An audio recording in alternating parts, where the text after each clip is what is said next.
And so I was on Twitter at the top of this week, I want to say. And mind you, this is like at 7 a.m. before I'm about to clock into work. I'm like just sitting in the parking lot. And I hop on Twitter. And somebody tweeted something along the lines of this one with Charles Barkley might be the top 5 funniest niggas alive. And which I initially asked myself, how so? Not like how so as in like, I disagree, but how so as in now I'm curious. Exactly what do you mean by the motherfuckers is that funny? Let's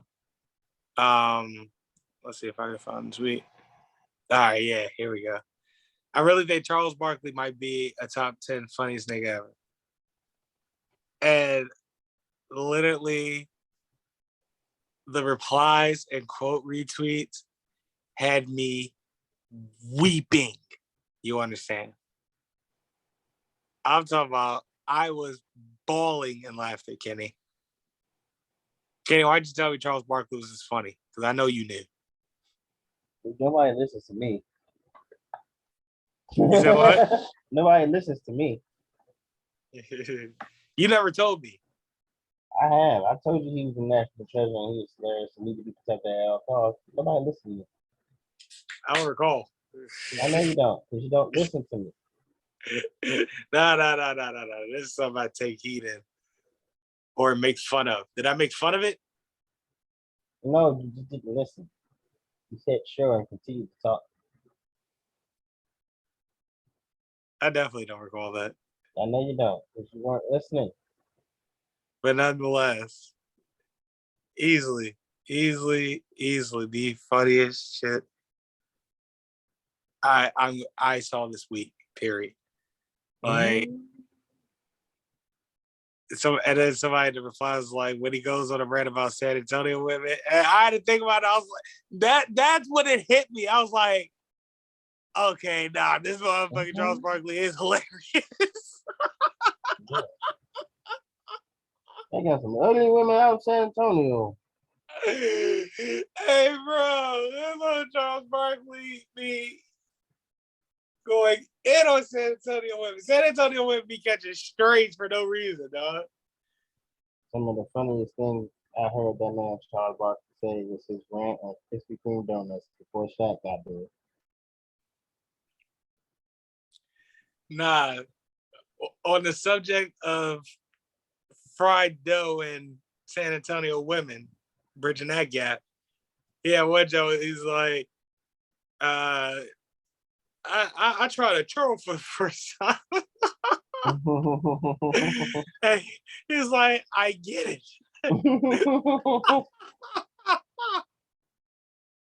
It's like, I understand now. San Antonio went big like that. These churros are so good.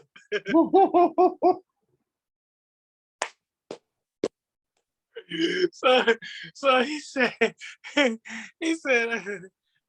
so they started instigating the shit, right? So it was like, oh, you were down them churros, huh, Chuck? It was like, I was just like, So he did that shit while everybody was on the motherfucking laughing. This motherfucking Shaq go, hey, Chuck, what'd you say?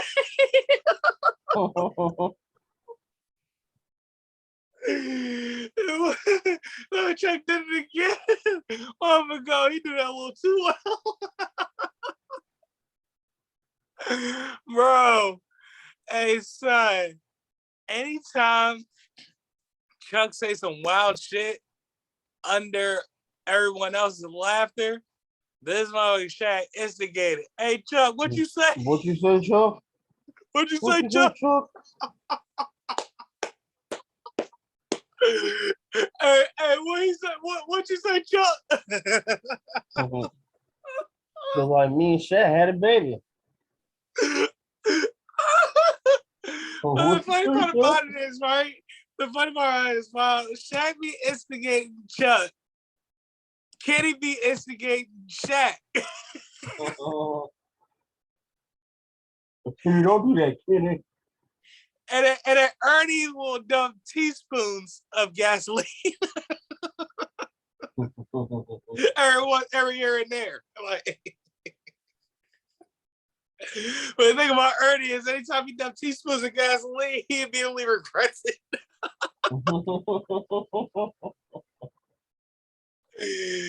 Hey, son, them motherfuckers are hilarious. Hilarious. Like, that man Charles Barkley said, listen, I never had crack in my life, but I imagine that's what it'd be like. When you ride by Krispy Kreme and see that hot donut stand, got to stop. This man. Then he came back and said, when you see that 2K, not the 3K, not the 3K. I said, oh my God. This man that made Krispy Kreme donuts and the Ku Klux Klan. Then he said, we got you a dozen donuts. He said, I eat. First of all, I can't eat a dozen donuts in a minute. Like, how many can you eat? And I could probably eat like 4 in a minute. I said, these are, no, not them. He said, these are got to be hot. He said, don't want. He said, I don't want, these are hot. I said, I don't want them. Those are cold and hard.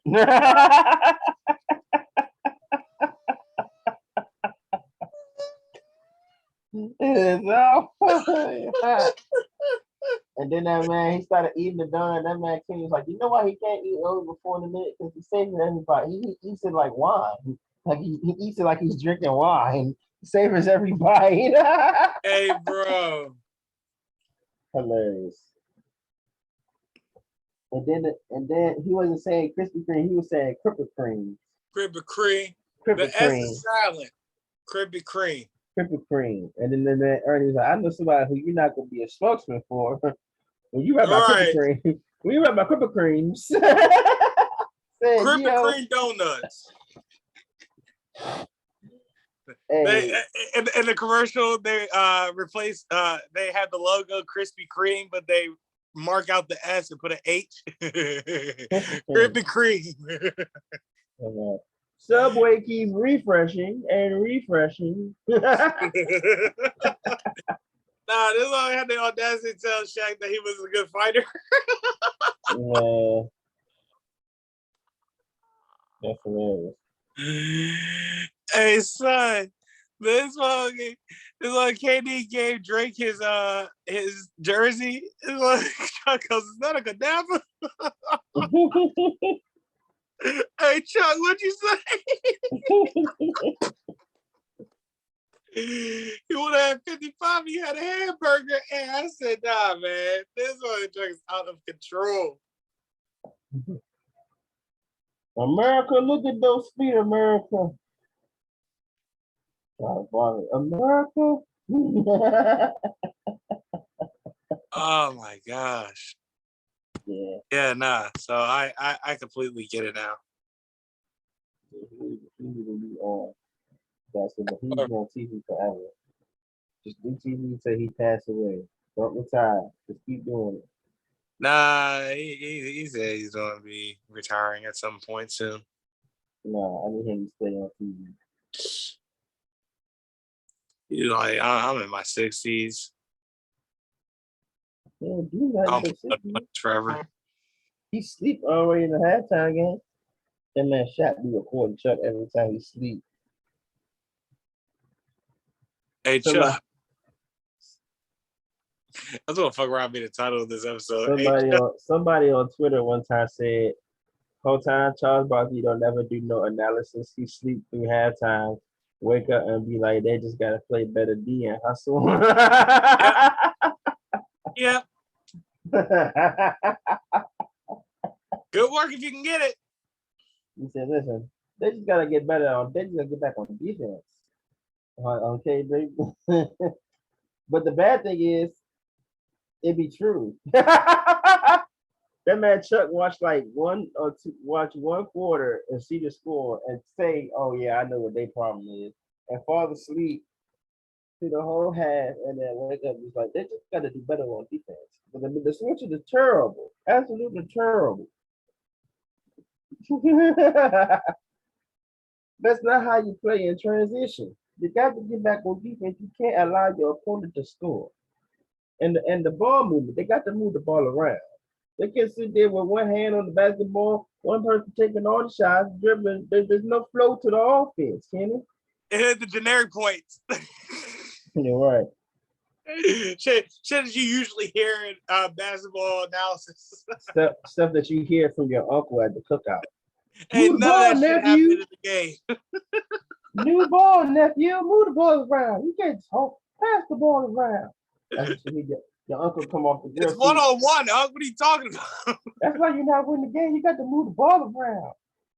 Who am I passing to? My opponent? Move the ball around.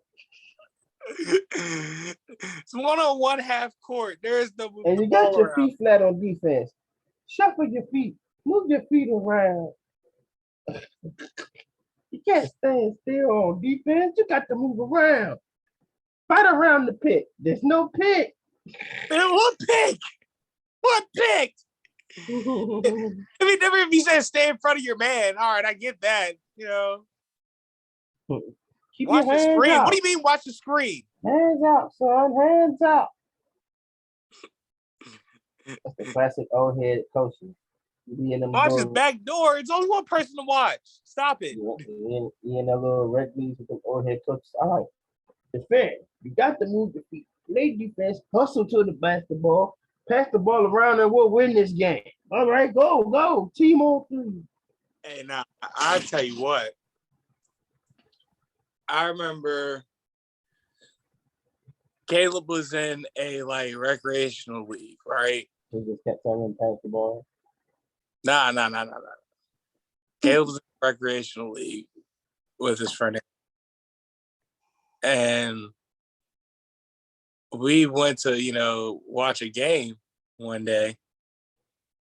And they hop on the court and they start shooting around. And then we see who they're playing against. And it's a bunch of old YMCA motherfuckers. Yeah. I was like, all right, this should be an easy W. They just use speed to run them off the court. I learned a valuable lesson that day. Oh, they were beating the shit out of these motherfuckers like the San Antonio Spurs. Wow.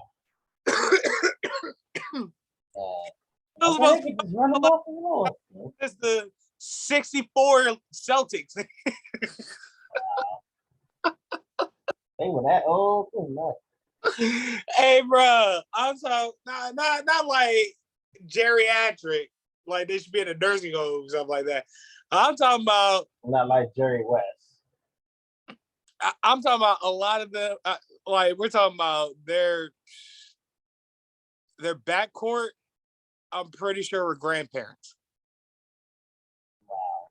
Yeah, like around that age, like they old but they still capable. You know what I'm saying? You're doing too fancy with the ball, son. You're not gonna win like that. You got to put the ball in the basket. But here I am thinking that, cause it's like I've seen, Caleb and the boys play. Like they run court. So I'm like, all right, run them out the gym real quick. They do a little 25, 30 point. Yeah, we go home. Done and done. Buddy, they were down 10 in the first quarter. I said, uh-oh. By halftime, they were down 15. And I was like, all right, it's not as bad as the first quarter. They probably got their shit together. And third quarter, it looked like they were coming back. They got their shit together at halftime. I was like, what are we doing here? And realized who they were playing is this should be happening. And so we should be acting accordingly, right? Mm-hmm. Right? Yeah, right. So they got back on the court and they started playing their game. And so they started playing their game and playing the fastball. And of course, it was hard for them to keep up. And so they, skimmed it down to 3 points. 3-point deficit or whatever, right? Well, one of them tried to hit a 3-pointer to tie the game up, and it just went downhill from there again. Because once they missed that 3-pointer, it like careened off the rim to where like the old mode that rebounded the shit didn't have to really do much to rebound it. It was just like it fell in his lap pretty much. One of them type of rebounds where like nobody's near that shit but you. Yeah. Bruh, they get down court and they just start playing motherfucking film projector. Film projector tape. Bob Cousy and them whooping ass. Wow. I'm talking about I'm seeing like legitimate plays being ran. I'm seeing the ball being passed around without it being bounced. Like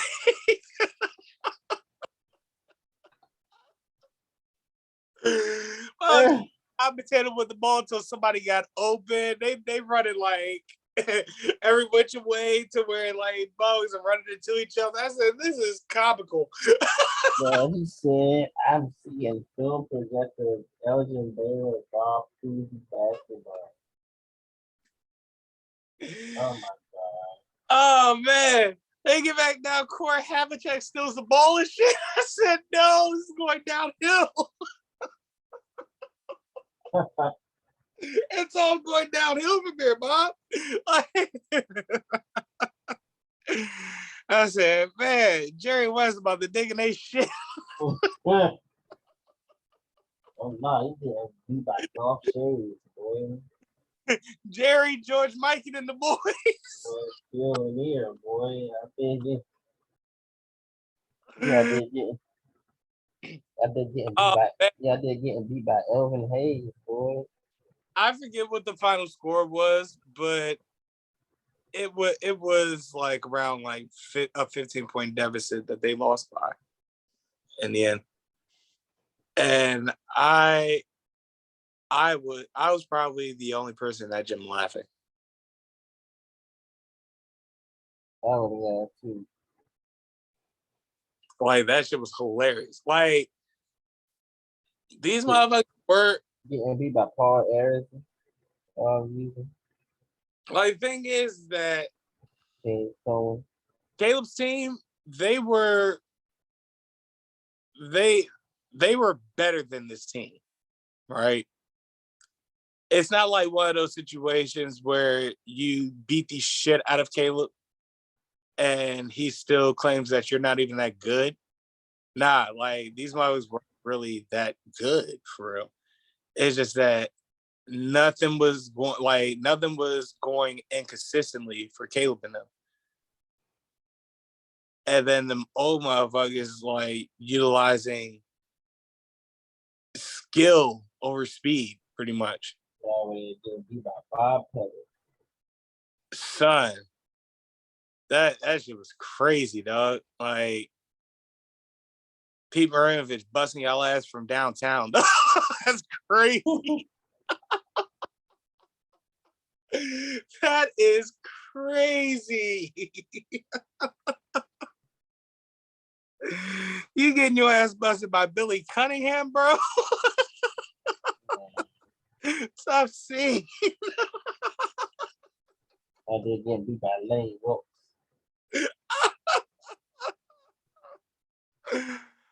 Oh man, that is hilarious. However, oh no, he just got scored on by Sam Jones. Oh man, it's even funny when you name white bugs from back in the day, because this is a mostly white team. There's like maybe 2 or 3 black dudes on that team. Oh, so they're like something for real. They beat by Bill Sharman. Like it was hilarious, and none of the black dudes looked anything like Sam or Casey Jones. Like West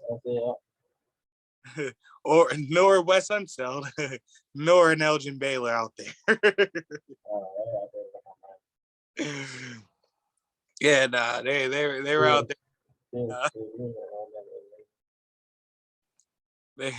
They were out there looking like extras. Like they did nothing to contribute. But nonetheless, we're recording on a Sunday. However, by the time we get this episode off, it's Memorial Day. You know what that means. Live via satellite, it is Gorilla Gang Podcast. I am your co-host, or half of the show, I guess you could say, Carlos Crawford. Alongside with me is my good buddy and co-host, Kenneth Whitaker. Kenny, man, what's been going on with you? Beep, beep, beep, beep. Nothing. Did you just bus us? Huh? Did you just magic school bus it? No, I did the Kim Possible beep. Beep, beep, beep, beep. Oh, there it is. So we do mic checks at my job because we have to be on walkie-talkies for our positions or whatever. And every time they say my position, I always go beep, beep, beep, beep. Call me, beep me if you want to reach me. And everybody dies laughing.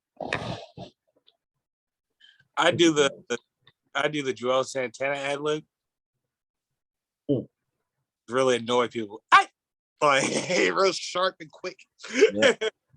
Like I am a fool on those walkies. So you shouldn't give me a free reign to talk freely on the microphone and joke. Like this last week I'm working, I'm gonna act cool on that mic. I'm saying the first thing that comes in my mind, and it's gonna be funny. You can bet your bottom dollar. I'm gonna say something absolutely comical and probably ignorant because dealing with these white people, they come in there smelling like onions. I'd be like, hey, who's cutting onions? And everybody starts dying after. I'm not that's not a rhetorical question. I'm serious. Yeah. All right, what's going on? Who's cutting onions? All right, what's happening here? However, MJF is a no-show and is a no-show at a meet and greet and is possibly a no-show at AEW's Double or Nothing. And Liz Cambridge is absolutely wilding. Also, my little brother's going to make an appearance. We're going to talk about the finals. But first, Pin Count, brought to you by Kiki and Co. Desserts. Number 1. Well, actually, 420.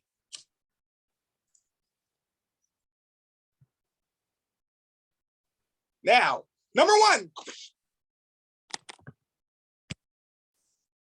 So, I'm bringing up the rundown real quick. All right, there we go. Liz Cambridge. She's the, I want to say, center for the Los Angeles Sparks. Mm-hmm. She said some pretty derogatory things towards the Nigerian women's national basketball team.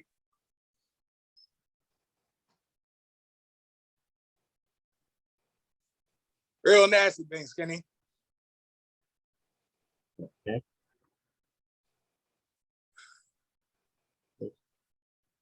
Called them monkeys, allegedly. Called them monkeys. Monkeys, Kenny. Oh. Told them to go back to their third world country. Now, let me give you the plot twist of it all, Kenny. Were they in America? No, never mind that. Let me give you the plot twist of it all. Wait.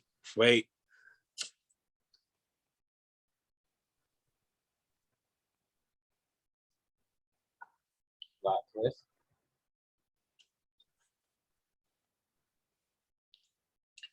Liz Cambridge is Nigerian Australian.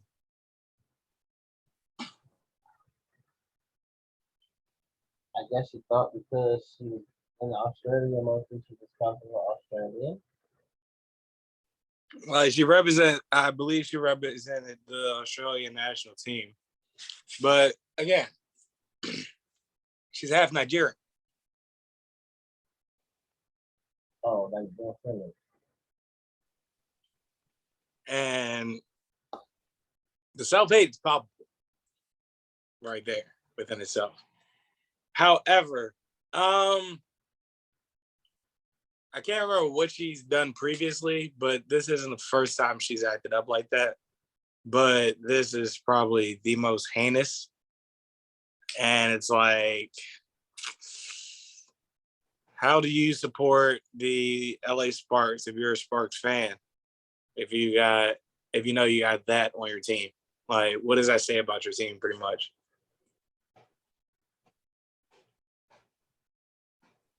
Nothing, Kenny? Say what? Nothing? No. I don't know how to respond to that. It's just like, All right. Well, Nigeria and you're saying people go back to the country.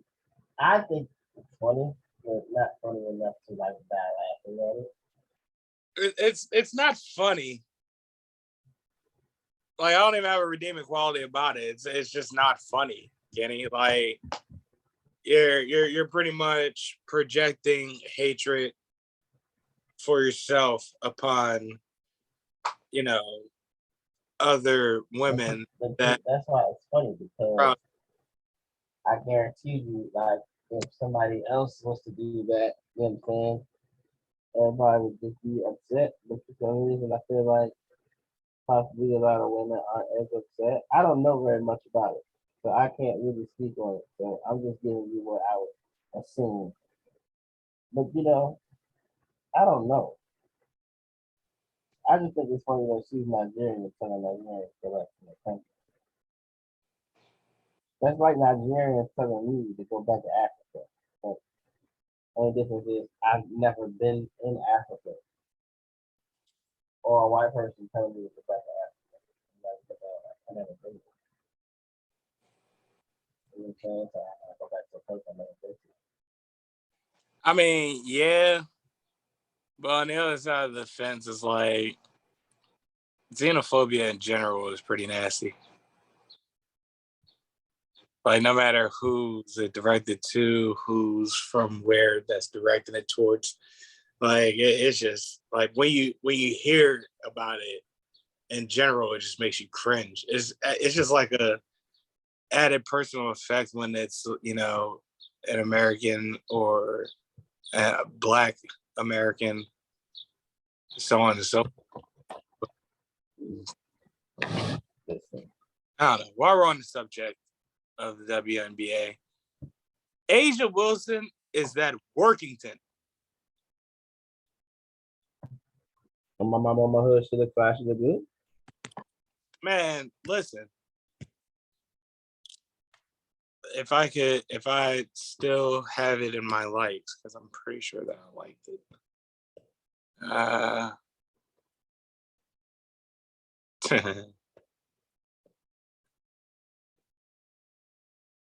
Yeah, no, I don't think I have it. At any rate, if I'm not mistaken, let's see if we can do this. There we go.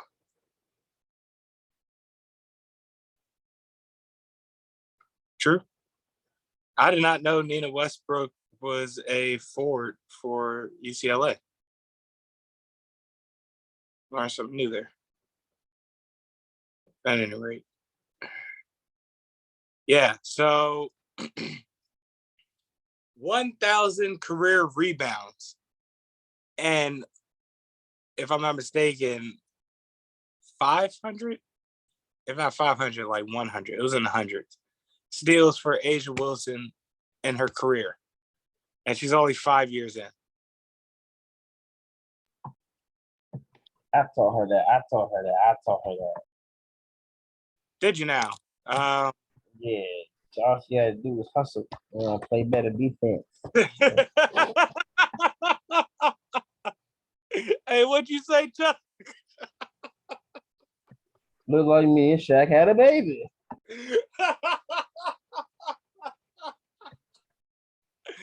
Now listen here, Carlos. She got them stats by hustling hard and playing good defense. That's the reward you get when you put the time in on defense.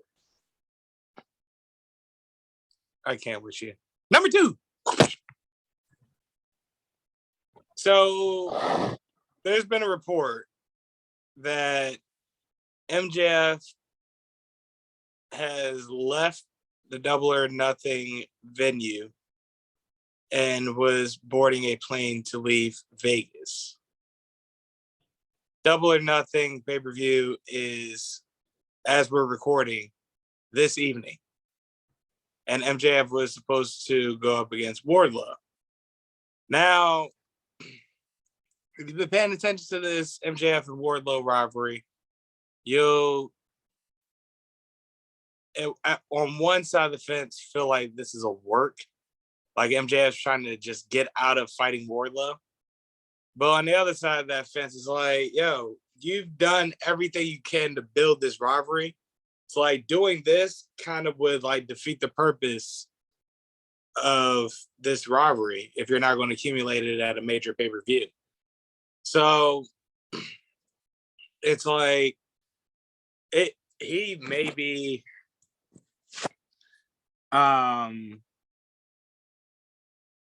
it may be like a contractual dispute or something of the like. It's like, I'm not 100% sure, but that's what it feels like, because you miss the meet and greet or whatever, and then you just board a plane and leave. Like, what's that about?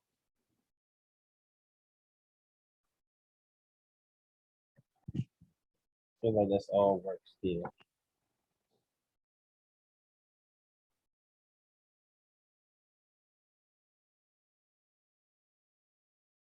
You said what? I feel like it's all a work still. Like I'm not. You still feel like it's a work? Yeah. Because they're still posting it on their like YouTube page promoting the match.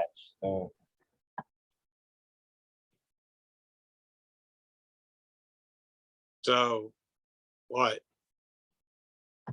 So at least we still believe it's work. Like it would just go with his character, you know what I'm saying? Him trying to find any way to not be in the match against Wardlow. It's just like that work as part of that storyline that I feel like. Well, they had like posted a like promotional poster on Twitter for the match, which has since then been recently deleted. So I don't know. I do not know. Couldn't begin to tell you. So We'll see. I feel like it's a work. So. I mean, I also know we better have a new AEW World Champion. oh, and that Hangman Punk match? Yeah. Nah, Hangman about to win that one. Yeah. I got Hangman winning that one. However, that card has like 12 matches, I heard. I'm like, Yeah. God damn. I think Jade is on the card too. I know on Heart Final between Samoa Joe and Adam Cole, baby. Nonetheless, that's a large amount of like made. Well, this is their WrestleMania. Is it? Yeah. I didn't know that. Like, what are their like pay-per-view equivalents? Because they have Double or Nothing, they have all out. Yeah, all in. All in. And then All in, all out, all in, all out. Everyone's fucking. it's all in, all out, Double or Nothing, and then it's something. So they're all casino. Yeah, all casino. That's how you know it's the match. I mean, a major pay-per-view. Mm-hmm. Yeah, see, the inaugural, bro, is so their first pay per view was Double or Nothing. That's the first pay per view they had, which is why this is like their WrestleMania. Oh yeah, so it's all in, Double or Nothing, All Out, Full Gear, and Revolution.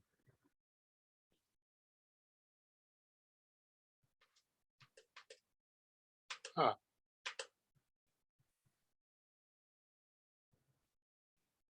So with Revolution, like, And then they're gonna have another one called with AEW and New Japan New World Wrestling called Forbidden Door, and that's in June. ooh. And that one is in Chicago. But, yeah, they have it. Well, is Forbidden Door going to be like a joint pay-per-view? Yes, Okay. That just makes the most sense. in which I believe we'll see the return of Omega at Forbidden Door. That'd be lit. So what's their like Royal Rumble? I think the Royal Rumble will probably be like Full Gear. I think Full Gear will be like the Royal Rumble. Because they don't have that many pay-per-views, so Right. trying to like give it like namesake like WWE does is just not enough. The only one you can do that with is Double or Nothing because that was the inaugural event. Kind of how like that first WrestleMania was for WWE. Okay. All right. I know what you mean. Yeah, because I noticed that they don't drop pay-per-views every month. They do it they do it like annually. So yeah. All right. I can dig that. However, number 3. Oh shit. I shook the shit out of my as we're recording this evening, Miami Heat play the Boston Celtics and was it game 7? Yeah, Game 7. Yeah, where has to play Golden State in the NBA Finals. Mm-hmm. So, in order to preview not only this game 7, but the finals for both the Miami Heat and the Boston Celtics, we brought in my little brother, Kenaz Crawford. Yes, it was happening. Yo. Oh, shit. What was the show? The camera falls down. Welcome back to the show, little guy. Now, with this game 7, you've told me earlier today or yesterday that Jason Tatum starting to step up as a possible elite player. What'd you say? Well, he's already been pretty elite. You know what I'm saying? What I would say is, as far as this game 7 goes, they definitely have the experience in that field. Not saying Miami doesn't, but they literally played a game 7 prior to the series against, former champs, Milwaukee Bucks and shit. Right. And you know what I'm saying? They didn't have Chris Middleton, of course, but still a tough feat. They had the tougher road to getting to the finals, so I feel like they're more battle tested. They had to see Kyrie and KD, who weren't playing the best at the best of their ability, yes, but yeah, you know what I'm saying? They're definitely still tough out regardless. Then had to see the former champs, took them all the way to a game 7. So, you know what I'm saying? They're, like I said, experienced in that field. And now they have to see the number 1 seed Miami Heat in a game 7, in which, as far as what I've been looking at in this series, Miami needs Jimmy Butler to come up huge in order for them to really have success. Yeah. I was listening to the Right Time Bomani Jones, and he was saying that with the Miami Heat, your main question was, can we, be a playoff and final team with Jimmy Butler? Like, is it a possibility? And the possibility answer is yes.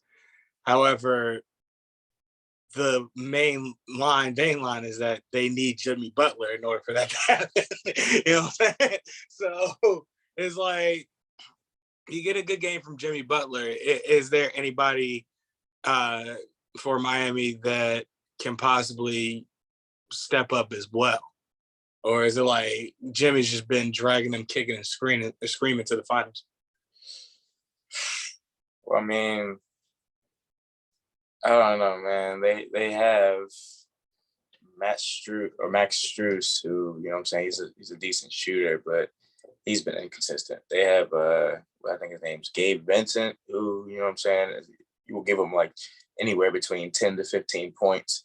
He's been inconsistent. All right. They've been missing Tyler Hero. Mm-hmm. Jimmy's missed a game. Duncan Robinson's been inconsistent. So it's like they haven't really had that, you know, everybody gets it done type of, you know, mentality as far as like, you know, them winning it. It's literally been like the games that they've won, or at least 2 games that they've won, Jimmy had to like explode for like fucking 40 plus points.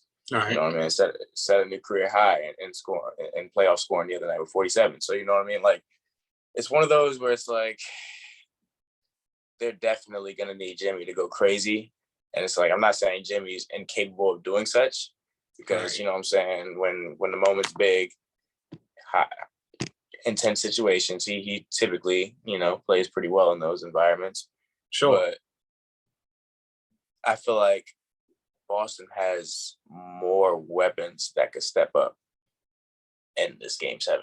You know what I'm saying? Like, you obviously would expect Jason Tatum to come in and play well, Jaylen Brown to come in and play well. All right. But who knows if Al Horford feels like stepping up and giving you anywhere between 15 and 20 points, or Marcus Smart giving you anywhere between 20 and 25 points. You know what I'm saying? Or even a fucking bench player like Pritchard, who comes in and shoots fucking lights out threes, because he had an incredible game 7 just last series against Milwaukee. He came in and shot fucking lights out, step back threes, all that good shit to put them over the edge. So it's like, you know what I'm saying? I feel like they are capable. Not saying Miami's been more inconsistent with their helpers. You know what I mean? Yeah. So I feel like Boston has that edge over them as far as like relying on role players to step up. You know? Now, if Miami wins it and goes to the finals, what would they have to like look out for? It's a washing. Oh, Miami wins the series and plays Golden State. They'll be lucky if they make it out with 1 game. For the simple fact that, like I just mentioned before, how they rely on Jimmy Butler so fucking heavy, they could easily put fucking Andrew Wiggins on Jimmy Butler, isolate that man. And he's in hell the entire series. The entire series. Not only that, once you stop Jimmy Butler, Miami's pretty much food. Yeah, so you know what I mean? And I mean, obviously Luka averaged like 30 last series, but you could tell Andrew Wiggins picking him up from 90 feet on the fucking court, it was frustrating him throughout the entire series. Exactly. You know what I'm saying? Like really getting into his spacing and making him take difficult shots. Obviously, he's a great shot maker with the step back, but it's like each big point scoring night for Luka, it was definitely a tough scoring night. You know what I mean? You got to tip your hat off at that point because he's just an incredible scorer. But absolutely, Andrew Wiggins definitely was making it difficult for that man. So it's like, I don't know, man. Jimmy, they're in a game 7. You know what I'm saying? I'm sure he's going to be tired going into this next series and then have to deal with someone like Andrew Wiggins, who has a long wingspan. He's taller than him, and he's a great defender. You know what I mean? Like, that's going to be a whole lot to deal with. And, you know, to be consistent in scoring, having big scoring nights throughout the entire series. So it's like I said, Miami makes it to the finals. They'll be lucky if they make it out 1. And that's just the tip of the iceberg with Andrew Wiggins when it comes to Golden State, because let's say that Boston wins it tonight. They not only have to deal with Andrew Wiggins, but they also got to deal with the rest of that team. Now, from what I'm hearing, Steph Curry has been having a Steph Curry light year. as compared to, if not last year, a couple of years back or so, when he was just absolutely unconscious and set a record in the process. Yeah, he's been having a pretty good playoffs. I'd say like as far as like the people they rely on, as far as like where the inconsistency will lie will be kind of Klay Thompson. Obviously, Draymond, they don't really ask too much out of him as far as like on the offensive side of things. They right. Rely on his defense and, his leadership and, his voice. Exactly. In the huddle, whatever case may be. But as far as like, I mean, and it's kind of given, Klay's still getting into the swing of things. Obviously, it's the third round of the playoffs, so it's kind of like, yeah, you kind of could have used that excuse for the first two rounds, but he is still kind of just getting into the swing of things. Curry, yeah, man, he's been pretty fucking consistent. Each game that they've won, I want to say that he's scored 30 or damn near close to it. So as far as scoring, he's definitely been doing it. He's actually been surprisingly really good on the boards too. Like he's been getting some pretty good rebounds. I feel like he's had a couple games with double figure rebounds, which is kind of a little uncharacteristic, but he's trying to get after it. So yeah, man, I feel like as far as when the finals come, you're gonna really see him try to ramp it up because he hasn't won a Finals MVP yet, and I'm sure he's feel like he's deservingly of that. So he's definitely gonna try and have an incredible Finals performance to try and earn that reward. Now, a dark horse that I've been hearing about is how we're finding a third splash brother in Jordan Poole. Yeah, man, Jordan Poole, he's a tough guard. He's a tough guard for sure. The last thing you need is a third splash brother. That's like the last thing you need to deal with as an opposing team, because having to deal with Steph Curry on just a regular routine night in the office, and then Klay Thompson just having a hot hand all of a sudden, and then you have to deal with the wild card that is Jordan Poole, who, from what I'm hearing, is consistent. Yeah, he's having a good playoffs for sure. And this is his first playoff, so this is like playoff debut. He's definitely having a good playoff for sure. And that's amazing. And I can't wait to see that matchup between him and what's his name? Fuck. Hold on, Jordan Poole is a small forward. No, he's a shooting guard. Shooting guard. So yeah, him against like Jaylen Brown or Jason Tatum. It's like he'll come off the bench, and depending on if it's Heat or if it's Heat or Celtics, depending on who's playing, whatever, it'll also come down to if the coach is playing their second unit or if they're actually having starters on the floor. So Jordan Poole would actually be able to get active with those guys. So I don't know. It's intangibles. All right. So you predicted Golden State in 5. If they play at best for Miami. At best, for sure. What do you predict for a Celtics Warriors series? Celtics Warriors. That could go.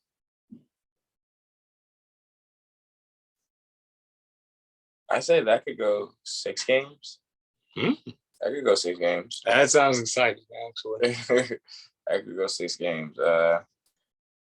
Yeah, man. It just depends on, whether or not Boston is coming to play on every night. Because, the Warriors, they're not really going to take too many nights off. I mean, they may have nights, a couple games where, like, they aren't hitting as well as they usually would.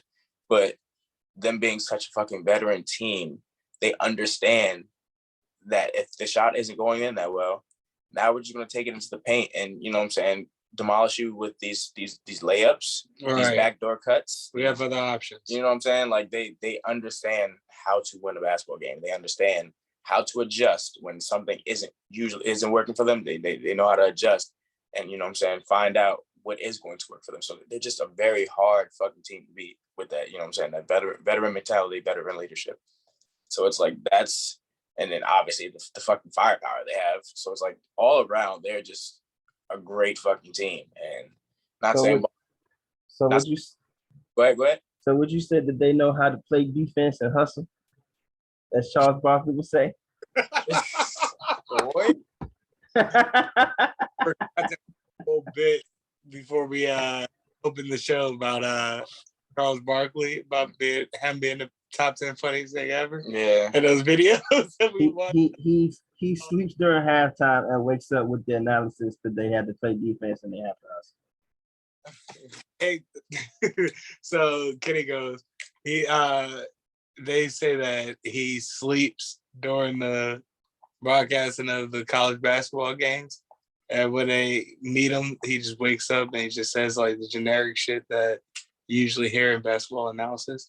They need to hustle back on defense. They need to crash the boards. But nonetheless, all right, Kenny. I need you to make your prediction because I will be contrasting it, whether it's to my glee or begrudgingly. Am I picking the game 7 tonight or? No, well, who do you have? How about we start with yes? Who do you Oh, have yeah. winning game 7 tonight? I have Boston winning game 7 tonight. Okay. So who do you have winning the finals? I have the Warriors winning the finals in 6. Warriors in 6. Warriors in 6. Yeah. All right. Guess I'm taking Boston in 6. You and Warren are on the same team. Because that is how this works, I guess. It doesn't have to work that way. You can pick who you think is going to win. It doesn't have to be what I pick versus what you pick. I mean, it's not a matter of who I want to win because I'm just going to be watching this as a fan. Like this is an NBA Finals I'm going to actually enjoy watching regardless because I never minded Golden State being in the finals. Like Golden State is one of those dynasties that I actually enjoyed watching because 3 is more than 2. You know my philosophy, Kenny. And when you have a team of shooters, it's fun to watch to me. So like seeing Golden State in the finals, never a problem for me. Seeing Miami in the finals is interesting because that's just a core group that is literally centered around Jimmy Butler, and that's who's carrying them to the finals, and it'd just be a slaughter. With Boston, that is a team that is slowly growing up before our eyes. So like that's going to be more fun to watch in the finals. So like Boston winning like a total of 13 championships as an organization, something to that effect. And these kids being to their 6th or I believe 7th conference finals in 8 years. And I want to say their 4th or 5th finals in that same span, some of that effect, if I'm not mistaken. This is a team that is experienced and yet still young, relatively. So it's like they got nowhere to go but up. They got the potential. But Golden State, for the most part, they're the juggernauts. But this is a Golden State team that is not the Golden State team that we've watched over the years, or the past 5 years or so. If anything, this is like not a re-up, not a reloading, but kind of a plateau period for them. So, yeah, regardless, it'll be fun to watch. But Kenaz, good luck for coming in and giving your analysis. Thank you for your analysis, sir. Yeah. And with that being said, that was Pin Count. Kenny, any final thoughts?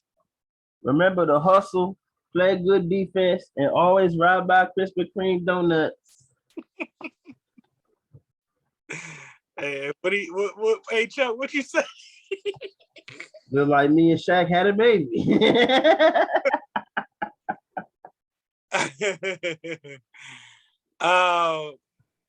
My final thought is this. Nothing of importance, really, but we were actually discussing Rockstar games, well, namely Grand Theft Auto games, and how I didn't really get into Grand Theft Auto till Grand Theft Auto 2. And even then I was like, I hate this overhead shit. And I ain't really get into it till 3. So like from 3 on, like that shit was just fire, with the exception of 4, in my opinion. Because I wasn't that big of a fan of 4. And which you were like, it was okay. I was like, that's kind of how I feel about it. Like it wasn't that good, but it wasn't that bad either. I can't wait to see what Rockstar does for Grand Theft Auto 6. I can't wait to see what Rockstar does for Red Dead Redemption 3. They obviously announced Grand Theft Auto 6. They've officially announced Red Dead Redemption 3. I don't know what they're going to do with the story for Red Dead Redemption 3. I wanted to be another prequel. I don't mind them doing, another set of characters that are within the universe. But one thing's for goddamn sure. As far as Red Dead goes, it's been 4 years since that joint dropped. It took 5 years to make between Red Dead 1 and 2. I need that 3 within the next year or 2. Grand Theft Auto 6 should have been out.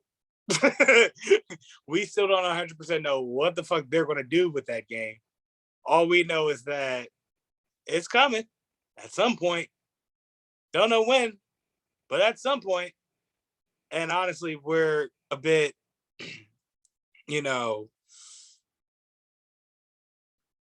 uneasy about it for the simple fact that we saw what they did with the remasters for Grand Theft Auto, Vice City, San Andreas, and 3. I say that part to say that they're remastering Red Dead Redemption 1 and 2, in which Red Dead Redemption 2 was a game that was made just 4 years ago. There hasn't been that much like advancement in the console technology or anything like that. So I'm like kind of interested in what they do to remaster Red Dead Redemption 2.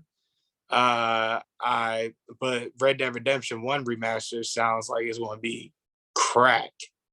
So I can't wait for that. That should be coming out within the year. So it's like, I try to stay away from Rockstar games just because of their get down. Like they try to exploit the DLC or whatever, and we just want the games. They consume more if they just keep making the games.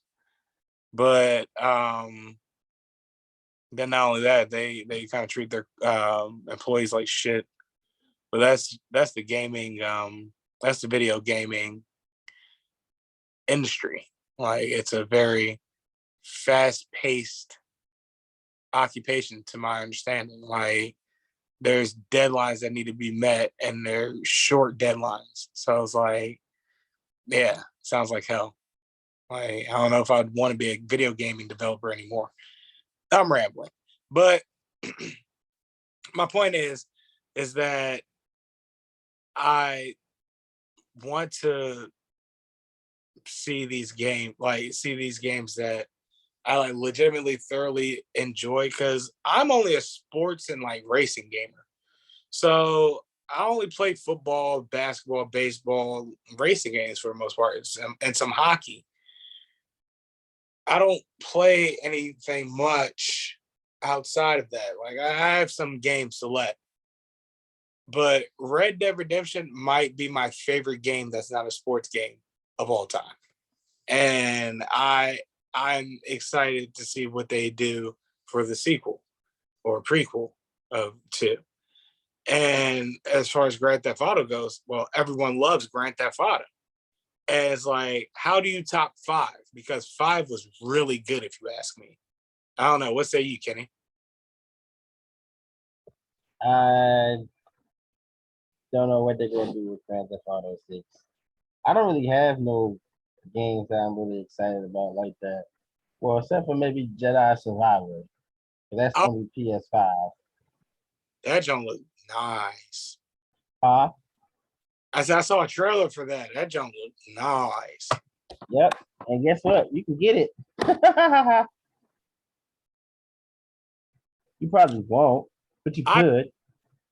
But I'm going to listen intently as you tell me about it, or like I'll probably like actually come head on out there and watch you play it. I'm not going to actually play it. I've never been good at Star Wars games, and it's just inclined me to not play them. No different than playing God of War games. However, go ahead and bring it on home, okay? All right, y'all. Due to the fact that I am very low energy and it's extremely hot, I'm not gonna do all about it today. But I will give you my name because my name is Kenneth Whitaker, aka Hendrik Solo, the original owner of the Millennial Falcon. Also, Obi-Wan Kenobi dropped this week, and those first 2 episodes were amazing. People are saying that they didn't like it because it was boring and the second sister was bad acting and all this stuff. Well, it's not gonna be a lot of lightsaber fights, you nerds. It's not all Star Wars is about. That's all they want, though. Yeah, but that's the problem. If you want lightsaber fights, buy a lightsaber from the store and play with your friends. However,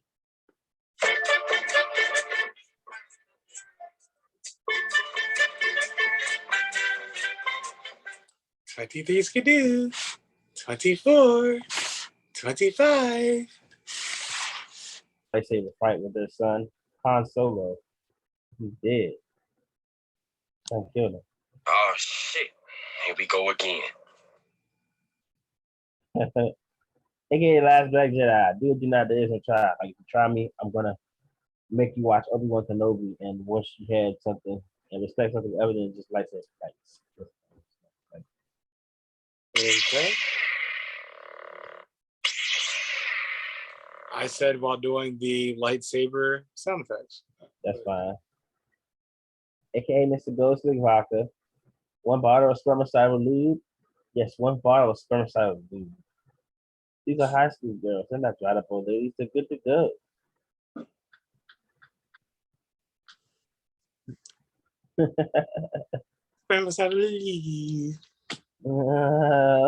Evan, thank you for bringing that lube for my pussy.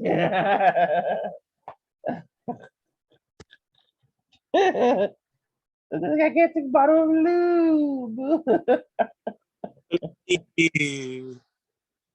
Oh gosh. AKA the very sexual, the very toy. Very toy, yes. Austin Powers Faja. Wait, it's Faja? That is Faja. Oh. Factor. Hey Carlos, you know what I want you to do? What? No, the glove!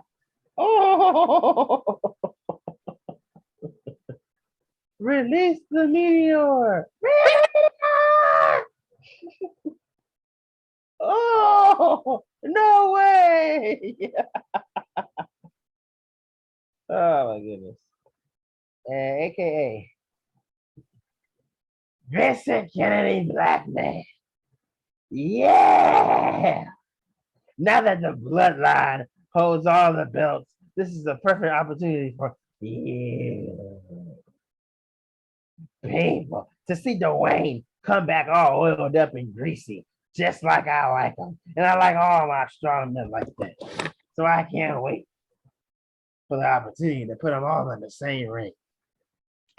So get Big E, get Dwayne, get my son-in-law Hunter. I don't care what's on his chest and his heart. He's just gonna have to oil up. He doesn't have to do a lot of running. Bring back Braun Strowman. Yeah, that mountain of a man. And go get that girl from AEW. What's her name? I don't want to say it because I might get copyright infringement. And we're going to have ourselves a pectoral to tricep match. And it's going to take place where, Carlos?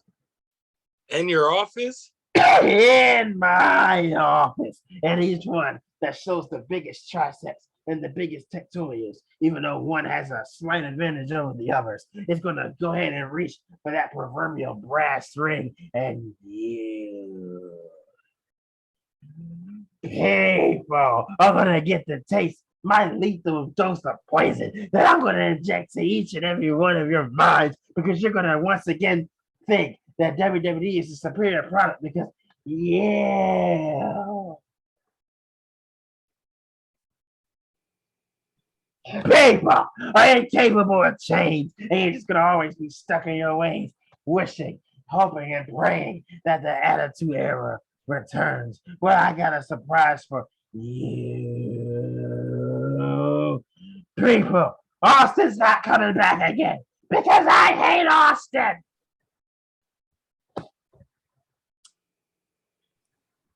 Okay.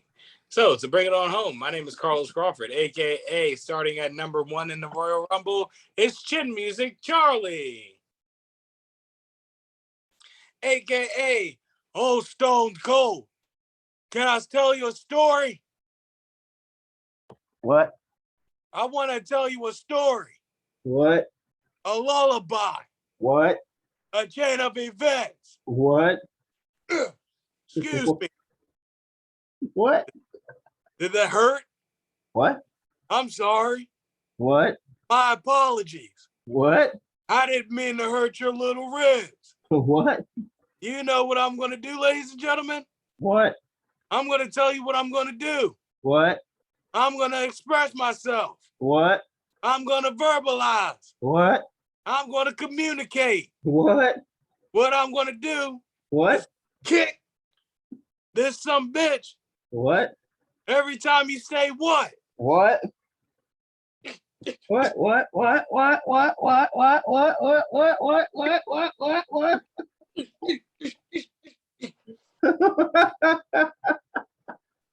I keep going, but I don't want to wear out a good shoe. You know what? AKA Snack Miller. My fans notice these other rappers is bogus. I'm supercalifragilisticexpialidocious and the boys stay kicking incredibly dope shit. Make my mama proud cause my clothes fit. Cause my clothes fit. AKA Warren Moonshine.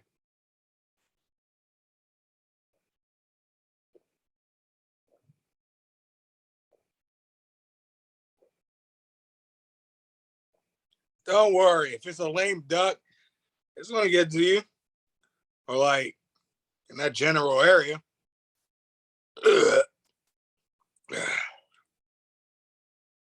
Break. AKA the Idiom Savant.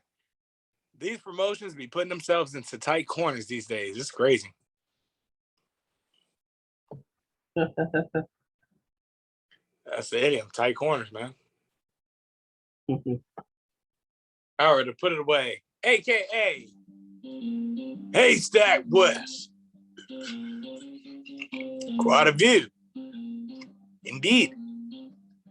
This is God. What do you mean by that? I mean, this is as close as we get to him. Nature, serenity, beauty. As humans, we've managed to ruin the simplest pleasures in life for their selfish desires. Sure, some convenient, some otherwise. Where are my manners? Adrian Ramos, pleased to meet you. Oh, you're that author that used to teach at universities in America or something like that. Yeah, something like that indeed. What the hell are you doing south of the border? You ever think of what you think is purely your thoughts or out of your own ego? Yes, I reckon the answer is. Well, I ran from society as it runs away from its natural ways. It's become infested with greed and has started to look away from their morals and more towards a capitalist mindset applied to the ills in regular everyday life. I hear you on that. Well, it was nice to meet you. I'm in a cabin in Topaz Hills. Stop by. Let's talk again, eh? Perhaps I shall.